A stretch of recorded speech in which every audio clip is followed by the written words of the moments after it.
Good afternoon. Welcome to the News Roundup for Tuesday, September 23rd, 2025. It's Bill Thomas here with a number of urgent stories to share with you today. And here's what's happening right now on the big Roundup. We begin with this. President Trump proudly defending America's achievements during a fiery speech to world leaders gathered at the United Nations.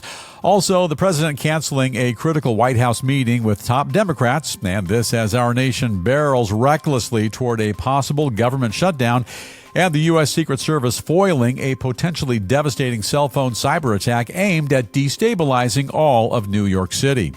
Also, the jury reaching a verdict in the case against the man accused of trying to kill President Trump on a golf course in Florida, and a famous TV house opening its doors to the public for the very first time, and we'll tell you how to score a visit to the home of America's favorite sitcom family.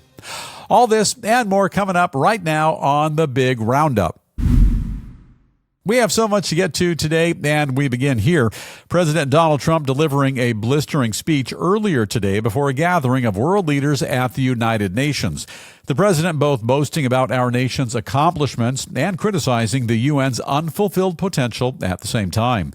During his hour-long address to the UN General Assembly, President Trump kicked things off by bragging about the strength of both our nation's military and our high standing in the world before eventually turning his focus to the current state of the UN itself. In his speech, the president saying that right now the organization is not even close to living up to its tremendous potential, and claiming that for the most part they spend most of their time writing strongly worded letters which ultimately are all bark and no bite. He went on to say that empty words don't solve wars, that strong action is required to deal with epic battles, and that he himself has successfully been dealing with a number of global conflicts which the UN has simply been ignoring. The president then went on to blame the UN for actually making things worse, saying that instead of solving the enormous global issues which they should be focusing on, the organization actually creates a number of pressing new problems for the entire world to fix, and specifically pointing to the crisis of uncontrolled migration, which he calls the number one political issue of our time. The president addressing the wars in Gaza and Ukraine as well, saying that the UN should call for the immediate release of the hostages by Hamas, and that the U.S. is ready to enforce a very powerful new round of tariffs on Russia if they don't come to the table and negotiate peace with Ukraine. He also says that both China and India are the main sponsors of the war in Ukraine due to their purchases of Russian oil, and that unless Europe completely stops buying Russian oil as well, we're all just wasting time trying to end that war.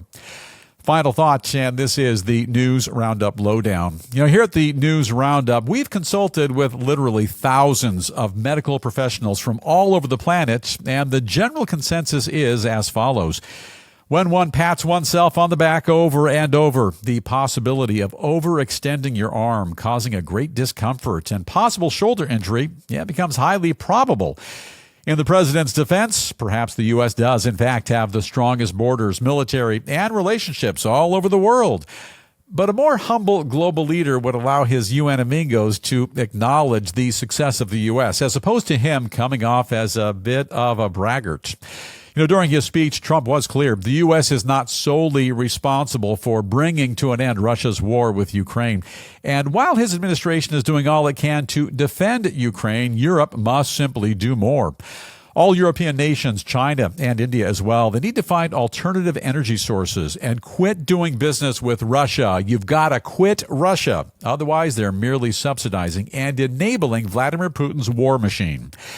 In recent weeks, Russia has violated airspace over Poland, Estonia, and Romania, and if nothing else, that should serve as a wake-up call to all of Europe that Vladimir Putin, he's clearly testing the waters to see just how far he can go. With that, we bring in producer Davey. Davey's in charge of the email bag, and Davey, folks have a lot to say about this one, I'm sure. The notes are flying in, and a reminder, we're at newsroundupwithbill@gmail.com. Welcome to the program, Davey, and who's up first? Okay, Bill, we start with Glenn from Des Moines, Iowa. Glenn, great to hear from you in the middle of our country. I got my friends and family in Des Moines, and I love Iowa. What's on your mind? And Glenn says President Trump's UN speech was spot on. He's the first president who's strong enough to stand up for what's right while calling out what's very wrong. Yeah, President Trump, he's 100% correct. I think he came off as a bit of a braggart, but he is absolutely correct. And for nations who are gladly doing business with Russia, in my mind, the blood of innocent Ukrainians is on your hands. Also, before you push so hard for that Palestinian state, Davey, don't know if you know about this. I'm sure you do by now. A lot of nations, they're pushing for that Palestinian state. Try pushing a bit harder on Hamas releasing Israeli hostages. In my mind, that's a bit more critical right now. Hey, we'll stick with the president for just a bit longer and turn our attention now to Washington, where the commander-in-chief has just pulled the plug on a critical meeting with a pair of top Democratic lawmakers, during which they planned to discuss ways to stop the looming shutdown of our federal government. Sounds like we're going out of business. President Trump abruptly canceling this week's scheduled get-together with Senate Minority Leader Chuck Schumer and House Minority Leader Hakeem Jeffries, saying he's now decided that no meeting with congressional leaders can ever possibly be productive. I kind of agree.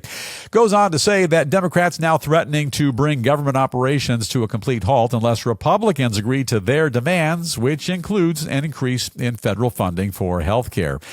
Hey, for their part, Democrats were looking forward to a face-to-face with the president to negotiate a compromise concerning health care. Instead, they're now seizing the opportunity to take unnecessary jabs at Trump, accusing him of throwing a tantrum, running away from the negotiating table before he even gets there, and always chickening out. In the meantime, government's new fiscal year, it's coming up, begins on October 1st, and unless some sort of bipartisan deal is reached by then, a number of federal agencies and services, they will be drastically affected. Republicans, they've been trying desperately to keep the government open by attempting to pass what's called a stopgap bill, which would have provided temporary funding. They claim the Democrats now holding their government funding hostage with their ridiculous demands for obscene amounts of health care money. Just keep pouring money at everything.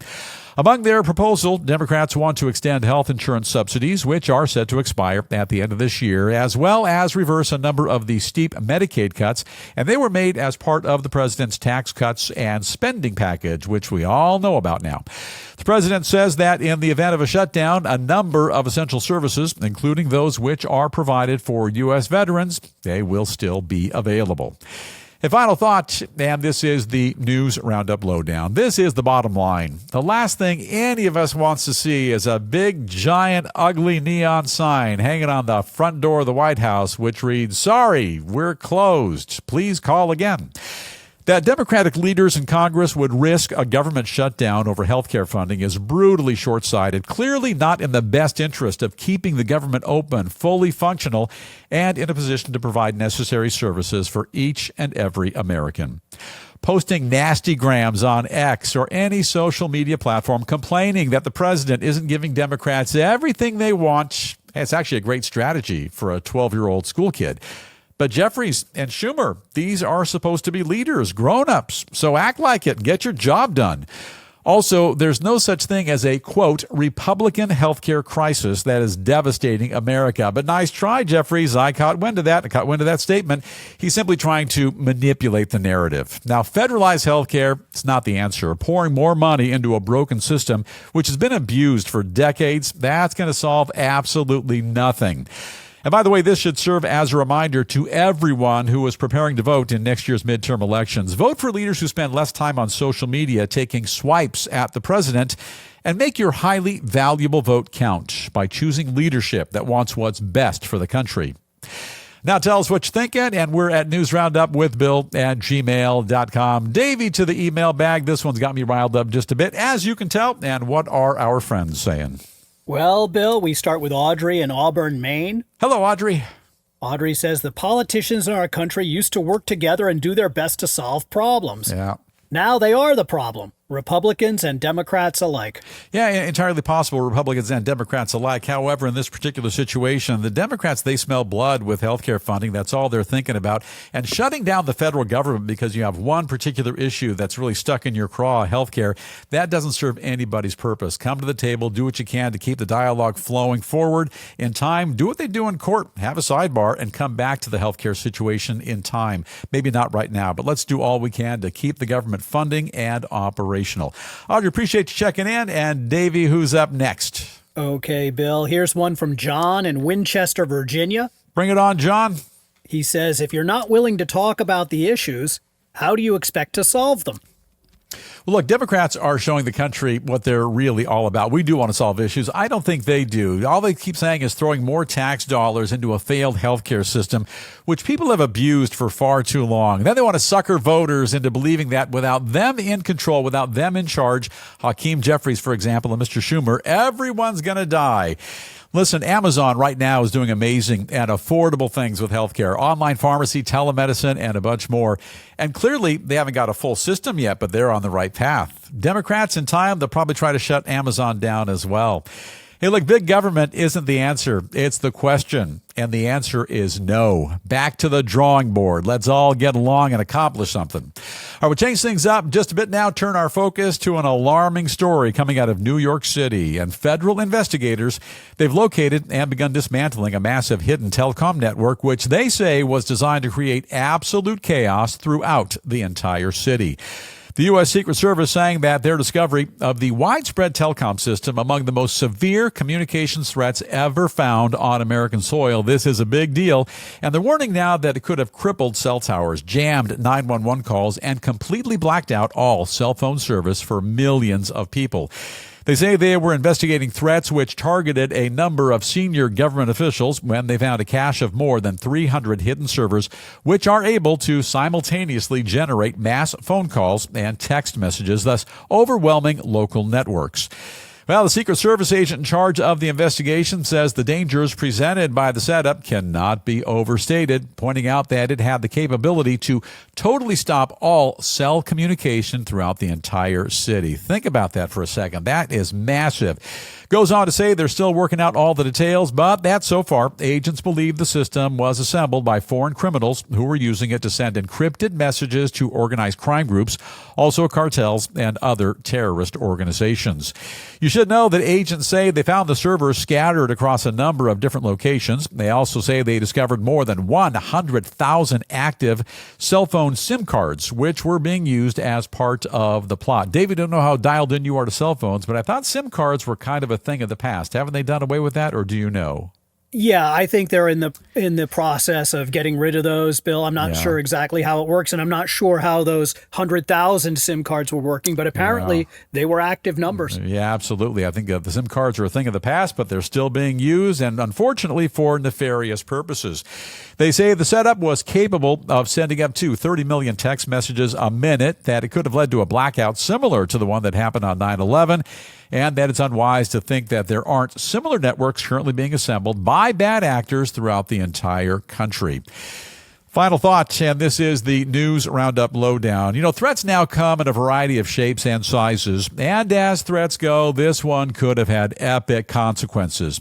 You know, these ne'er-do-wells, these thugs, they have the knowledge, the skill set, and the technology necessary to electronically take an entire city down.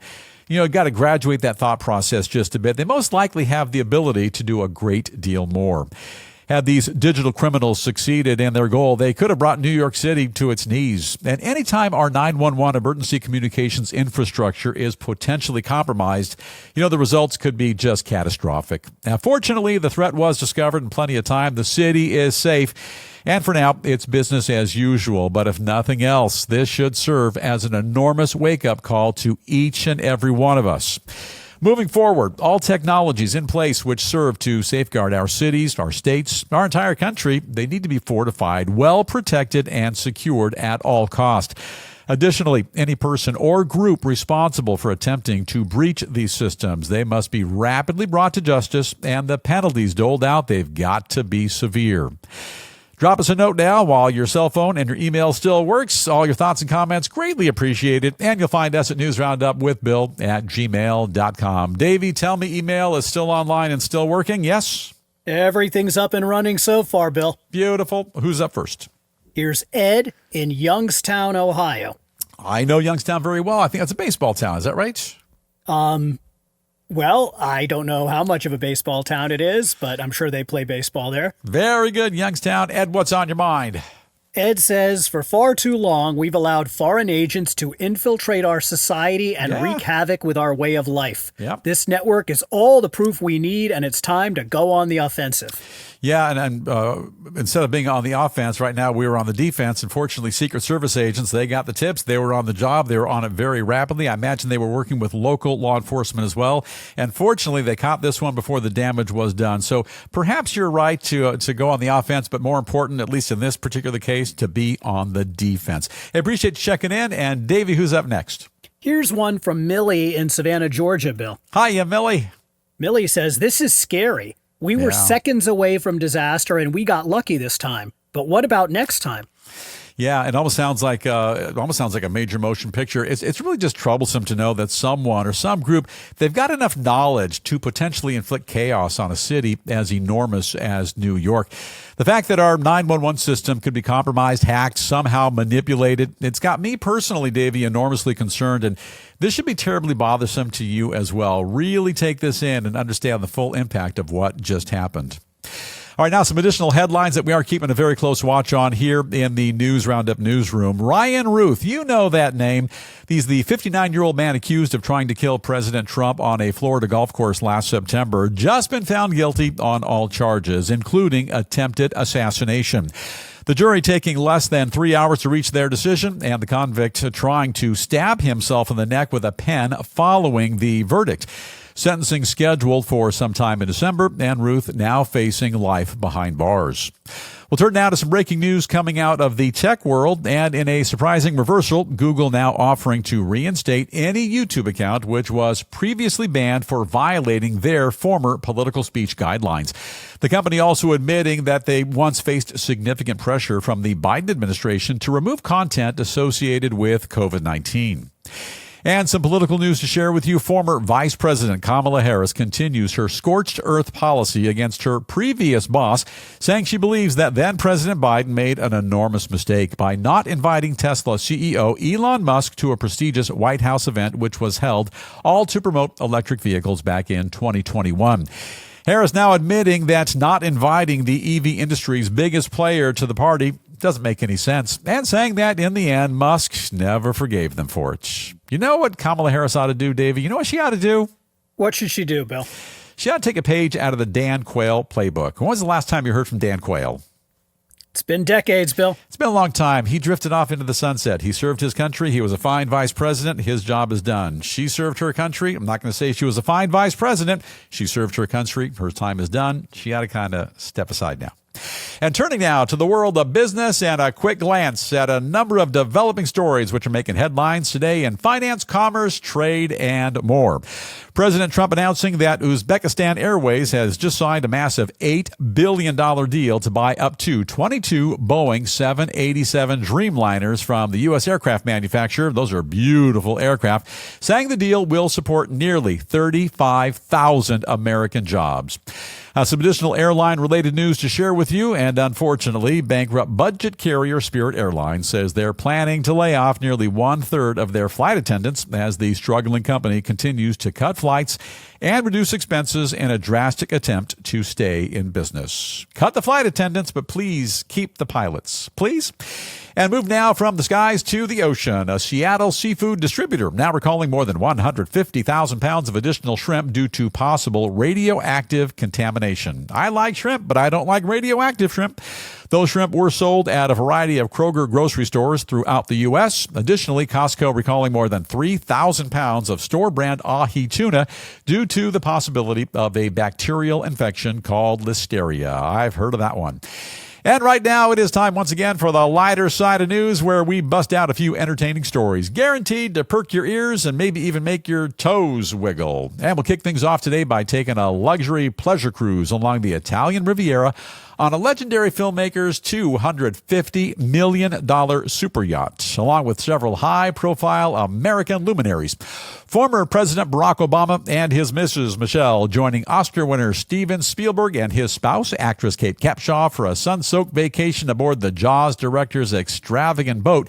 It's a 357-foot-long vessel. The two power couples sharing laughs, lunch, some good grub, and more as they spend several days tripping the light, fantastic, and soaking in the Mediterranean breeze. And Davey, which way is the Mediterranean? That way, the direction I'm pointing, or that way, the other direction? That way, Bill. That way. Okay. Yes. You got to point those things out because I didn't know which way. The gathering also dispelling rumors, at least for the time being, that the marriage between the erstwhile leader of the free world and his wife is currently on the rocks. The former First Lady saying there hasn't been a single moment where she's ever considered quitting her man. You know, there are few things in life, Davey, I enjoy more than tooling around the harbor on a 357-foot, $250 million oversized kayak. The only thing I like better than that is playing Tetris on my cell phone. That's a lot of fun. By the way, I'd also enjoy being hosted by Academy Award-winning Hollywood director Steven Spielberg, and I certainly wouldn't object to being shipmates with the Obamas, Barack, and the missus for some fun, some deep conversation, and some pretty good vittles. Sadly, dare I say, Davey, tragically, my invitation apparently got lost in the mail. But for future reference, Davey Cakes, if another invite comes in, please notify me right away. And for now, I'm feeling mildly seasick, so off the boat. Get me out the water, and where do we go from here? Okay, Bill, if you don't want to, be on the water and you don't want to be on planet Earth, how about taking a trip to the moon? Fly me to the moon, as the song said all those years ago. Turn now from the sea to the stars, with NASA saying that in less than a half a year, they're planning to send some of their astronauts on a trip around the moon. Sign me up. Our nation's space agency says that if all goes according to plan, they're going to send 4 astronauts on a 10-day voyage called the Artemis II mission as part of their preparation to eventually establish a lasting presence on the lunar surface. They also say that we're getting close to returning to the moon after 50 years, a half a century, that we're lucky to have a front row seat to history, and that right now they believe that an American astronaut will in fact be taking another giant leap for mankind by strolling on the bright, shiny moon by the year 2027.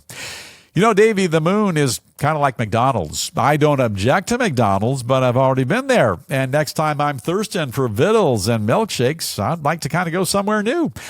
Likewise, I seem to recall that a few semesters back, we made one small step for man and one giant leap for mankind when we walked on the moon, and then later drove a Tesla. I think it was a lunar rover, but kind of like a Tesla.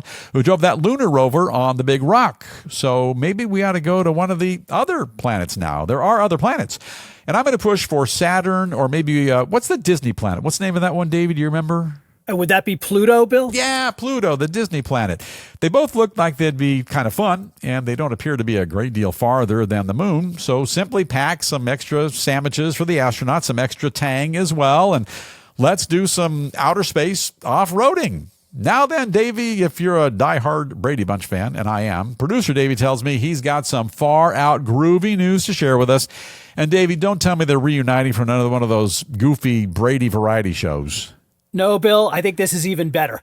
Better than that, sign me up. If you're a huge fan of one of TV's most beloved sitcom families, you finally have an opportunity to visit the world-famous Brady House. As part of a special charity fundraiser, the legendary Brady Bunch House in L.A. now opening its doors to the public for the very first time. I've driven by a couple times, but never went inside. In case you're not a card-carrying member of the Brady Bunch fan club, like I am, as part of their show, A Very Brady Renovation, the HGTV network spent millions remodeling the house's interior, and apparently it looks just the way it did when the Bradys were running around in the 1970s. And now you get your chance to see it with your very own eyes. The tour set to take place sometime in November. It'll cost you about $275 for the opportunity of a lifetime, and part of the 1-hour experience, the 1-hour tour, you get to see every legendary room in the house, including Greg's attic, Alice's room, and even Tiger's doghouse, which makes perfect sense because all the proceeds go to benefit a local dog rescue organization, all for a very good cause.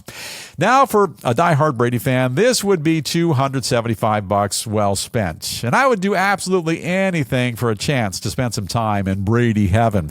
You know, it'd also be useful for me anyway, Davey, to see how 6 kids and a maid, remember Alice the maid, could all live upstairs and share just one bathroom, and with only limited conflict. And also, downstairs, why was there no guest bathroom? Every house with 2 or more levels, Davey, has a guest bathroom downstairs. Do we have the answer to that? We don't, Bill. That seems to be a very unusual and messed up living situation. All right. Well, maybe you could check with Sherwood Schwartz and the producers of the program and find out what's going on there. And here's the skinny. I'm on a budget, but I'm going to break down. I'm going to buy myself one of them tickets, take the tour, and fortunately, my admission price will benefit a worthwhile charity, the Wags and Walks Dog Rescue Adoption Center, all for a very good cause. And just one request, Davey, a very minor, almost not even worth mentioning request. But you are the producer. You have a pretty big Rolodex. I know you know people. And if you could, please check with Marcia and see if she'll be my date and go with me on the tour. Would you do that?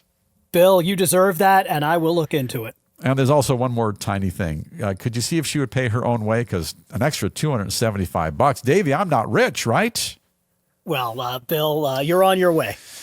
All right. That would be really groovy. Thank you for all your help. That is a look at the lighter side of news. Do you have any thoughts, any comments on the Brady Tour, Fly Me to the Moon, or Nifty Boat Rides? Reach out. We're at newsroundupwithbill@gmail.com. Davey, quickly to the email bag. What do you got? Okay, Bill, we have a variety of messages coming in. Here's one from Sid in Taos, New Mexico. Hello, Sid. What are you thinking? Sid says, sorry, but they faked the first moon landing and they won't get away with it again. What do you mean they faked the first moon landing? I know those rumors have been circulating for an awful long time, but there's really no benefit for NASA, for the U.S. government, for all the astronauts to conspire to fake a moon landing. There's plenty of evidence to suggest that the technology was there. It's amazing that all those years ago we pulled it off, but it is the real deal. The moon landing was not faked. I appreciate you checking in, but you got that one all wrong. And David, who's up next? Okay, Bill, here's a question for you from Marlene in New Orleans, Louisiana. Hello, Marlene. She says, Bill, who do you think would win a game of competitive shuffleboard between the Obamas and the Spielbergs? Spielberg's, absolutely, 100%. Nobody is more talented at everything he does than Steven Spielberg. Kate Capshaw, a fine actress, a beautiful person, a dutiful wife, and a great person overall, as far as I can tell, as best as I can tell.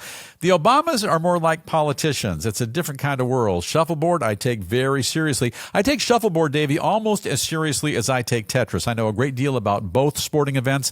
I guarantee the Spielbergs win. Hands down, every time. And one more, and then we got to wrap it up. Okay, Bill, here's one from Beverly in Laughlin, Nevada. Bring it on, Beverly. She says that Brady tour would be a bargain at double the cost. Yes, you just can't put a price tag on happy memories. By the way, that house looks kind of modest when you drive by. Here in L.A., I've driven by a number of times. We've all seen the pictures of the Brady house as well. I can't see if it's over my shoulder, but it's really a beautiful home, a very lovely home. And something I didn't know, that home is actually more than 5,000 square feet. So it's only a 1-hour tour. It's going to set you back $275, but there's a lot to see. So I got to imagine they're going to rush you from room to room, from the attic to Alice's room, to the girls' room, to the boys' room, to the other boys' room, the bathroom, and all the rest. And don't leave out the doghouse, Tiger's house in the backyard. And now time for us to call it a wrap on the tantalizing Tuesday edition of the Big News Roundup. And before we go, as we do each and every day right here on the program, we share with you a very notable quote. And these profound words come to us today from the fabulous musician Loretta Lynn, who said, "In the long run, you make your own luck, good, bad, or indifferent." Lynn was a legendary American country music singer and songwriter, and the classic 1980 movie Coal Miner's Daughter was based on her amazing life. Loretta Lynn, who was married to ELO founder Jeff Lynne. Is that correct, Davey? I think you might have that one a little bit wrong, Bill. But she was the coal miner's daughter. Oh, I confused the Lynn parts. Same last name. Give me a little break there. Cut me some slack. And now it is time for us to bust on out. But before we do, don't forget the News Roundup motto as we share with you every day. Ask not what your podcast can do for you. Ask what you can do for your podcast. To what can you do? I'm glad you asked. Simply hit subscribe. Subscribe to the program so you never miss a single episode. And now it looks like our time, it's officially up. So have an awesome day today. Please stay safe. Don't forget, let's all continue to watch out for one another. And with that, I'll implore upon my dear friend, Engineer Jamie, to gently dim the lights. Let's fade to black, and we'll see you right back here tomorrow afternoon.